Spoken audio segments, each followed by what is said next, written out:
Kinatong weather update karong adlaw nga Miyerkules, ikasiyam sa Hunyo tuig 2021. Adunay duha ka weather system nga nakaapekto karon sa nasud. Una niini ang southwest monsoon o habagat nga maong nakaapekto ngadto sa Luzon ug sa Western Visayas. Ikaduha ang Intertropical Convergence Zone o ITCZ nga maong nakaapekto sa mga nahabiling bahin sa nasud.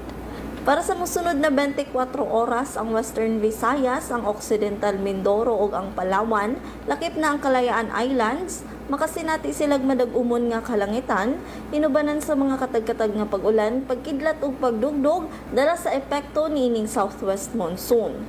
Samtang ang mga nabiling bahin sa Visayas, lakip na ang probinsya sa Sugbo, makasinati kitag panagsang mapanganuron ngadto sa madag-umon nga kalangitan, inubanan sa mga patak-patak nga mga pag-ulan, pagkidlat ug pagdugdog dala sa epekto niining ITCZ.